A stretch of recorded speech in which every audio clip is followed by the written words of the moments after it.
adventure, romance, mystery is presented to you by this station at this time in the stories especially selected for our audience by Edwin Balmer, the distinguished editor of Redbook Magazine. When Editor Balmer selected this mystery story, Hate and 20 Cents, by George F. Wirtz from the current Redbook, he told us that George Wirtz is one of the writers who gets his stories at first hand.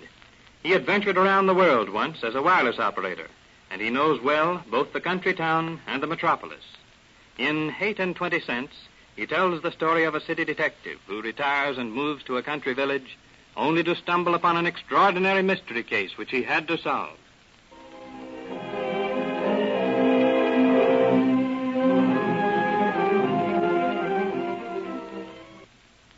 It was hard for a New England village like Cannon Hill to understand why a young man like Lincoln Corey, the great Eastern detective, should come there to run the country store. Sheriff Judson couldn't understand it. Don't quite figure how a man like you come to settle in a town like this, Mr. Corey. You got a nice store here and all, but... Well, Sheriff, did it ever occur to you that I might like this town? For a young fellow like you with your big reputation and all, running a country store. Why, say, you ain't aiming to go after my job, are you, young man? No, Mr. Judson. You wouldn't fit it anyhow. City crime and country crime's different, a whole lot different.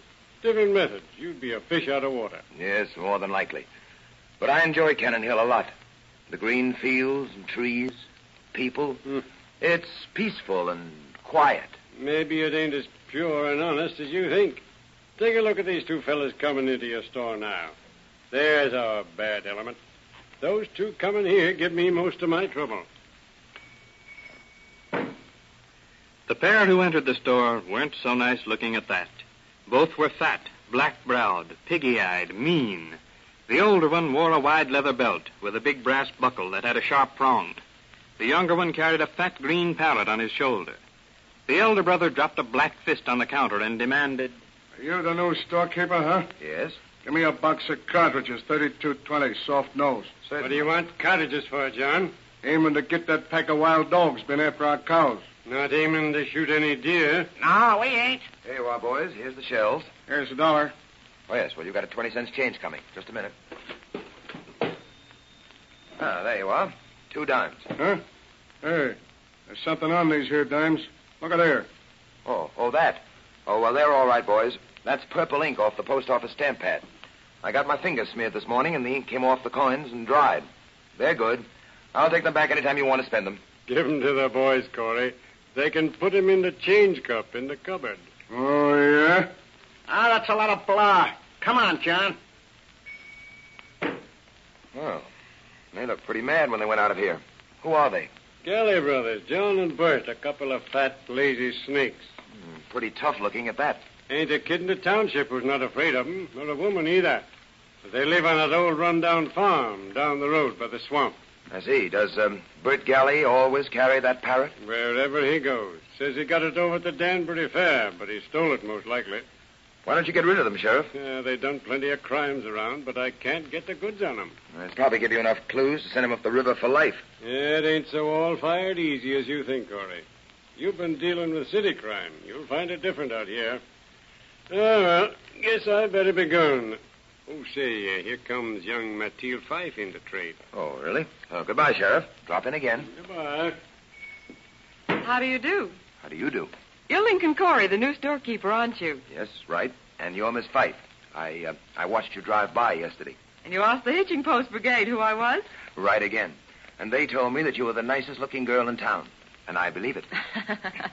Well, I'd like a loaf of bread and... Oh, good. You know, I hoped you'd be a customer, Miss Fife. Everybody else seems to drive over to Northtown to trade. That's just like a small town.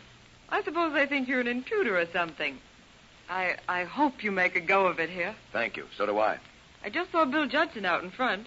I suppose he's been in here telling you you'd have a hard time. Well, he did sort of hint at it. And things have been quiet. The only customers today were the Galleys and... Those ruffianly brothers. Oh, the people here make me tired sometimes. They think everybody from the city is a slicker or a fool. You'll have to do something to show them, Mr. Corey. Yes, well, thanks for the tip. I'm sure I'm going to like Cannon Hill. It's a nice town, really it is, except for those wretched Galley brothers. Well, I guess I'll have to be going. Oh, it looks as though it were going to rain. Goodbye. Goodbye, and come again. I will, and good luck.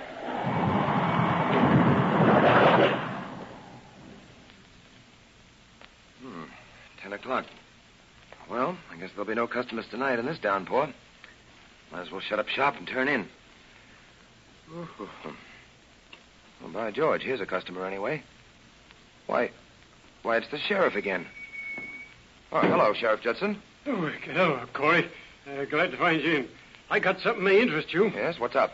John Galley's dead. Well, that is something. Yep. Bert just called me on the phone and asked me to come right out to the farm.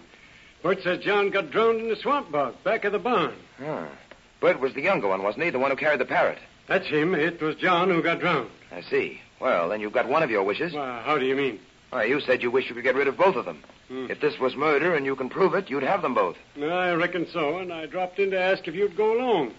Maybe you'd like to see how a hick-town detective works. Why, sure I would. I'll be right with you.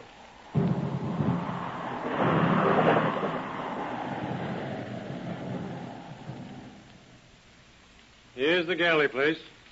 We'll leave the car and walk over to the house. Here's a flashlight for you. Oh, dang this rain. Wait a minute, Sheriff. Looks like someone dug a little hole in the ground over there by that tree. There's a spadeful of fresh turned dirt. See it? Get yourself all mud on this patch. There's Bert coming to the door with a lantern. Here's your car stopping on the road, Sheriff.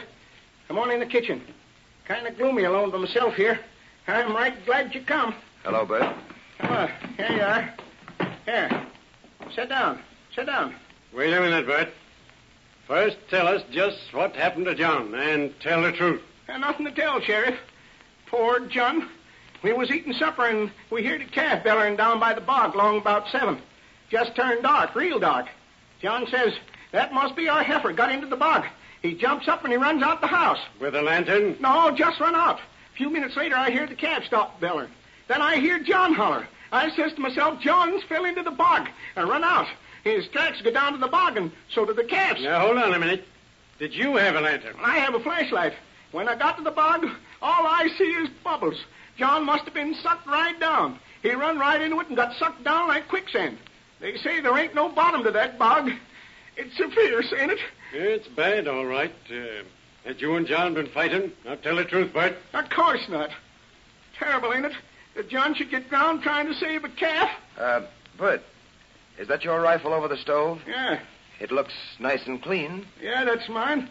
Why wouldn't it be clean? Only way to treat a gun. And, are these your cartridges in this box on the shelf here? I just want to have a look at them. What are you doing, anyway? Oh, just curious. I never saw a .32-20 before. Now, listen, Bert. How long after you heard John hollering did you run out to the house? Right away. I jumped up and run. Did you get a sight of him? All I saw was them bubbles rising to the surface. It was terrible. You're a lying to me, Bert Galley. No, I ain't, Sheriff.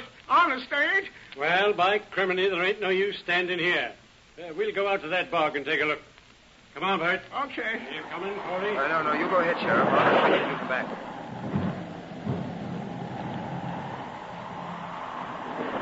Now then, I'll just have a look around this kitchen. I wonder where that parrot is. Here's a green feather right by this chair. Little spot of blood on it, too. That's funny.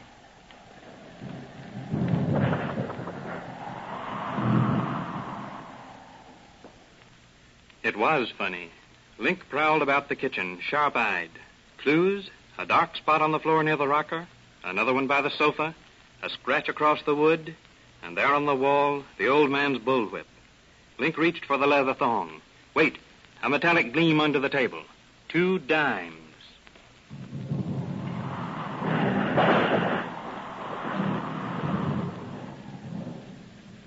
Here we are. By George. They hated each other. Hate and 20 cents.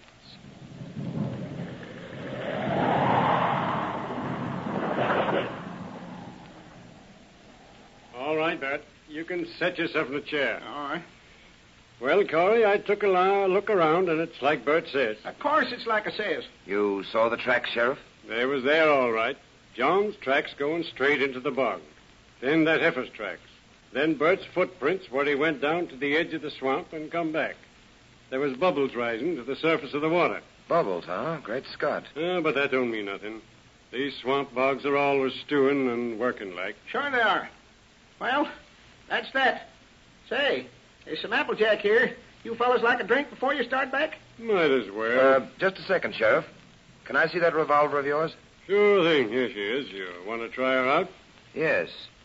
I'd like to try her out on Bert Galley if he doesn't stand where he is. Wait. Hold up, Bert. Put him up. The hands, quick. What in thunderation you trying to do? Hey, what's this, Corey? Now, don't move, Bert. You turn again like that and I'll shoot. Oh, you're crazy. Hey, Sheriff, tell that guy... Now, listen, Bert. You said your brother ran out of the house in the dark and floundered into this bog behind your barn. Yeah. That's a laugh.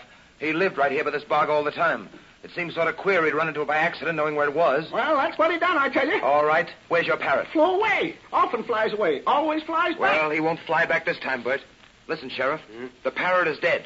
Here's a parrot feather with blood on it. And Bert here killed his brother. It's a lie. What's that you say? I think I can tell you what happened here tonight. Bert and John started fighting in this kitchen. Quarreled over 20 cents. Take off that shirt, Bert What Galley. do you mean?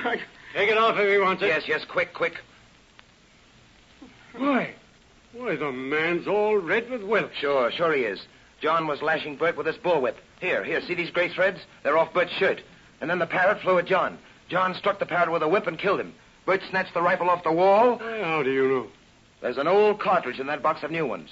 Bert fired the shot, emptied and cleaned the gun, replaced the missing shell with an old one. And he killed John. It was killing me. It was killing me, murdering me. I fired self-defense. Oh, no, you didn't. First you struck him with a gun butt. He went down, over by that rocking chair. There's the place over there where you washed the floor. Then he dragged himself over to the sofa. And you shot him in the back. There's that spot that was scrubbed over there. That's a lie. A lie. Oh, no, it isn't. And that wasn't self-defense, shooting him after you'd smashed him in the head. And a man in self-defense doesn't try to hide the body. First, you try to dig a grave out by that tree. You spaded a little and knew it would take too long. Well, by George. And then you thought of the bog, didn't you, Bert? You dragged your brother to the door. There's the scratch made by his belt buckle. I'd say that you loaded your brother's body on the calf, walked him down to the bog, and threw John in. And then you phoned the sheriff. Well, we got him, Corey. By criminy, we've got a clean-cut case. Bert, hold out your hand.